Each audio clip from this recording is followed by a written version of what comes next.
Hello, everybody. It's Alabama Deep coming back at you. So, today we are working on a desk clock. And as you can hear, it is ticking away happily ever after. This thing is a royal pain in the ass to work on. I'm not going to lie to you. Not mainly so much as getting the clock to work again, but getting it back together with all these little pressed metal tin pieces. And this one is I don't even know what year it's from. I guess from the 60s, I guess. This has September on it. And then when you flip it over, September 1st. And, then it flips over again. And, yeah, you got to do the best you can to get the calendar right. But, okay, we're not going to think about this. We're thinking about clock. Right, because I still don't fully understand this doohickey. Yeah, we'll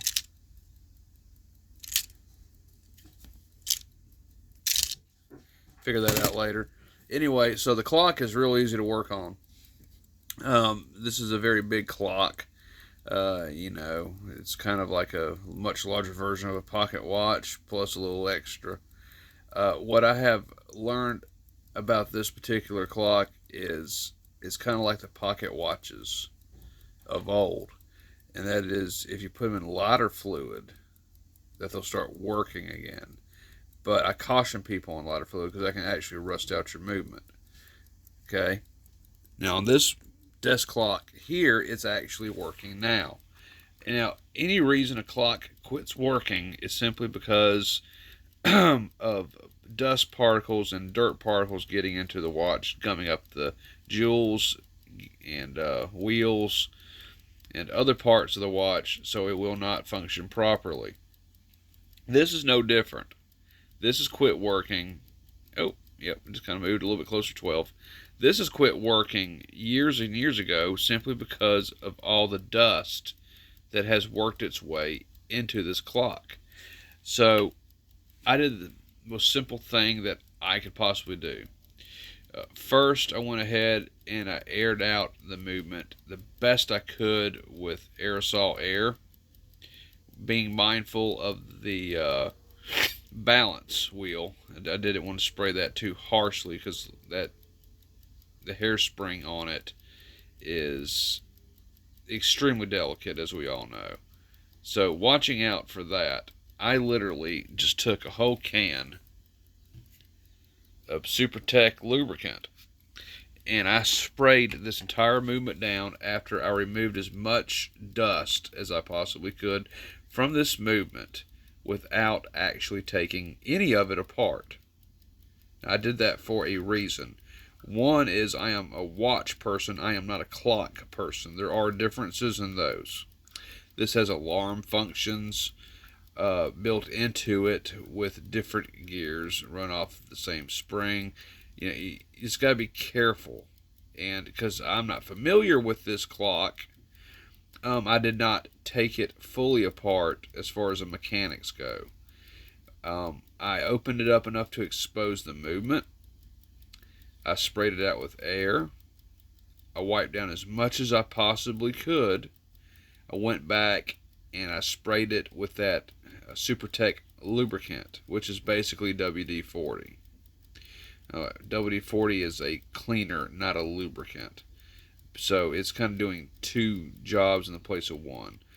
And I went ahead and I did spray this out, being mindful of the balance. I did spray on top of the balance pivot on each side. I went ahead and I sprayed some of the wheels down and the bridges on the inside of this watch. And then I carefully wiped it away, all the excess, I wiped it away. And then I went ahead and gave a couple good flicks of the balance wheel, and here we are now with it running. So this is pretty cool. I want to see if it will wind down all the way. After it does wind down the way, I'm probably going to disassemble it, see if I can't find some type of schematic on it and disassemble the whole thing.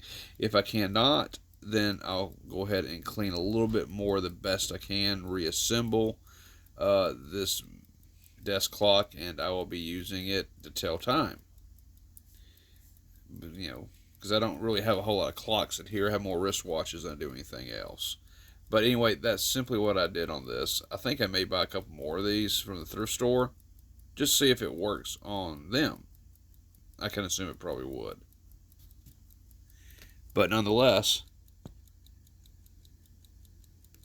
you can hear it ticking away. It's doing what it's supposed to do. I'm going to see how it does on keeping time. It looks like this watch was set to go off at 2 a.m. or a little after 2 a.m. That's interesting. But yeah, I'm gonna go ahead and I'm gonna finish putting this watch back together, this clock back together, and I'm gonna go ahead and let it wind down. It has probably not wound down in over 20 years, judging by what I saw on the inside. This watch has not been used in decades.